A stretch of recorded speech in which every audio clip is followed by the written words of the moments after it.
ಆಂಧ್ರ ಪ್ರದೇಶನ ಕುಪ್ಪಂ ಅನ್ನೋ ಒಂದು ಪ್ಲೇಸ್ ಅಲ್ಲಿ ಇದು ಚಂದ್ರಬಾಬು ನಾಯ್ಡು ಅವರ ಕ್ಷೇತ್ರ ಆಗಿರುತ್ತೆ ಅಂತ ಒಂದು ಪ್ರದೇಶದಲ್ಲಿ ಇವತ್ತೊಂದು ಅಮಾನವೀಯ ಘಟನೆ ದಾರಿ ಮಾಡ್ಕೊಂಡಿದೆ.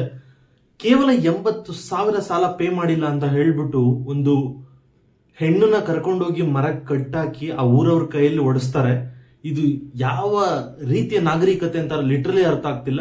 ಆತರ ಮಾಡಿರೋರ್ನ ಇಮಿಡಿಯೇಟ್ ಆಗಿ ಅರೆಸ್ಟ್ ಮಾಡಿ ಅವ್ರಿಗೆ ತಕ್ಕ ಕಾನೂನು ಏನೆಲ್ಲ ಇರುತ್ತೋ ಆ ಶಿಕ್ಷೆ ಆಗ್ಲೇಬೇಕು ಅಂತ ಹೇಳ್ತಾ, ಕುಪ್ಪಂನ ಒಂದು ಬಡ ಕುಟುಂಬ ಆ ಊರಿನ ಒಬ್ಬ ವ್ಯಕ್ತಿ ಹತ್ರ 80,000 ಸಾಲ ತಗೊಂಡಿರ್ತಾರೆ.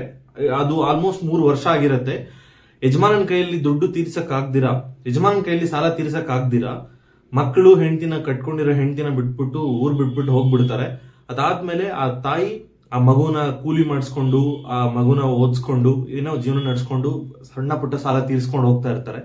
ಸಡನ್ ಆಗಿ ಒಂದಿನ ಊರಲ್ಲಿ ನಡ್ಕೊಂಡು ಹೋಗ್ಬೇಕಾದ್ರೆ ಆ ಸಾಲ ಕೊಟ್ಟಿದಂತ ವ್ಯಕ್ತಿ ಕೆಟ್ಟ ವಾಕ್ಯಗಳಿಂದ ಅಮ್ಮನ್ನ ಬೈದ್ಬಿಟ್ಟು ನನ್ ಸಾಲ ಕೊಟ್ಟಿಲ್ಲ ಅಂದ್ರೆ ಸಾಯಿಸ್ಬಿಡ್ತೀನಿ ಅದು ಇದು ಅಂತ ಹೇಳ್ಬಿಟ್ಟು ಕೋಪದಲ್ಲಿ ಎಳ್ಕೊಂಡು ಹೋಗ್ಬಿಟ್ಟು ಮರ ಕಟ್ಟಾಕ್ಬಿಟ್ಟು ಆ ಸಣ್ಣ ಮಗು ನೋಡ್ತಿದ್ರೆ ಆ ಹೆಣ್ಣನ್ನ ಒಡೆದಿದ್ದಾರೆ, ಕಟ್ಟಾಕಿದ್ದಾರೆ. ಆ ಮಗು ಏನ್ ಅರ್ಥ ಆಗ್ತಾ ಇರುತ್ತೆ? ಆ ಮಗು ಹಂಗೂ ಒಡಿಬಿಡಿ ಅಂತಿದ್ರು ಹೊಡೆದಿದ್ದಾರೆ, ಜುಟ್ಟಿಟ್ಕೊಂಡು ಹೊಡೆದಿದ್ದಾರೆ.